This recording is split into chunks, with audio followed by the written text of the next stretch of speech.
when you were pitching before, what were some of the things that you were talking about so that maybe people that are like, oh yeah, that's what I'm doing too, I need to avoid it? What are some things you used to cover in your sales call that you are like, I'm not even going there anymore?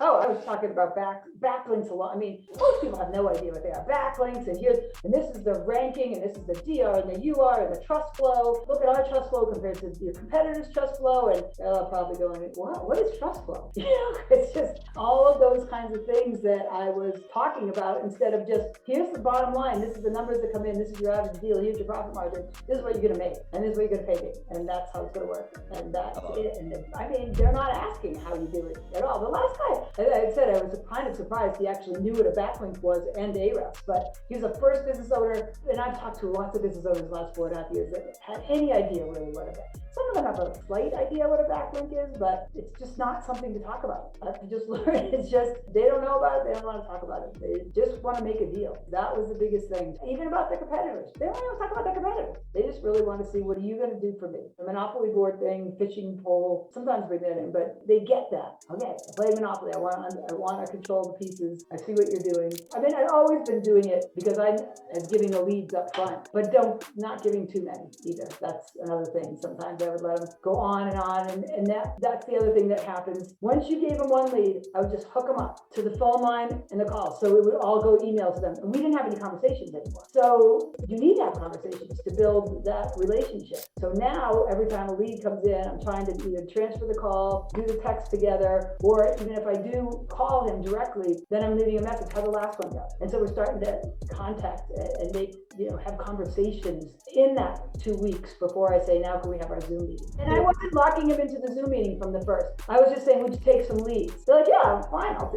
Well, the last guy that I have tomorrow, he was funny because he kept going, everybody says their leads are great. Everybody does. And I go, has anybody offered them for free before? And he did go, nope. And I'm like, it's like, and I just went right into it. I go, it's like the Costco sampler.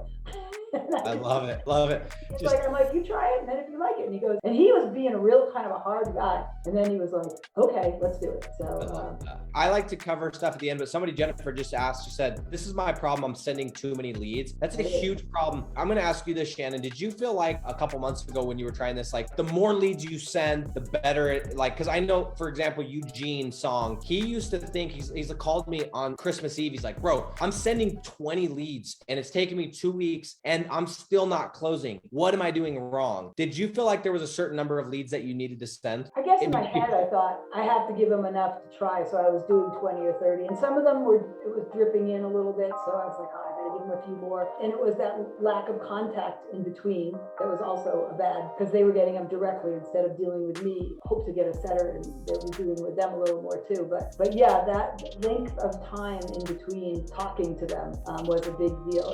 And then what I would find out sometimes, because of not following up, like there were a couple times I'd call them, they're like, how'd those go? I'd call them even after 2 weeks. They're like, I never got a chance to call on you. Go figure. Like, now I just gave you 15 leads and you never even called them. So I wasted that on someone else. So now I'm doing more what you say. If I'm getting 15 in a week, I'm going with 2 people. So I have one getting 7 and the other getting 7, and then do 2 calls at the end of that time period. So I've got twice as much chance to close, which was another thing I never did before. Because I was like, we're giving him exclusive. Like, I am giving exclusive. I'm not giving the same lead to the same 2 people. I'm splitting them up and doing it that way. But I'm not losing control. I'm not sending it directly to them. They're dealing with me until they make. And I make sure, no matter what, on that Zoom meeting, everyone who has to be there to make the decisions can make it, which I did not do and qualify. And I didn't say, the agreement is I'm giving you these deals and you're going to meet with me on Zoom. And they're like, okay. So it's that whole mindset of setting it differently. So here's my rule of thumb for anyone that's out there. When I pass my leads, I'll send you one and then I'll call you because I'm going to live transfer, right? But what I'm going to do is I'm going to call you and say, hey, did you get out to that estimate? If I already know it's scheduled, that's fine. But let's say I go to live transfer, they don't answer, I have to do a 3-way text. I'm not sending number 2 until number 1 is scheduled. And I ain't sending number 3 until number 2 is scheduled. I think the problem is when leads start coming in organically or paid, we just don't realize like one of these leads could be worth $20,000. We don't treat it like that. We're like, oh, it's just a name and a phone number. I'm going to send him 5. You realize from those 5 leads, it could change his entire year. And so I think when we don't value it, where it's like, oh, here's another couple. It's like, no.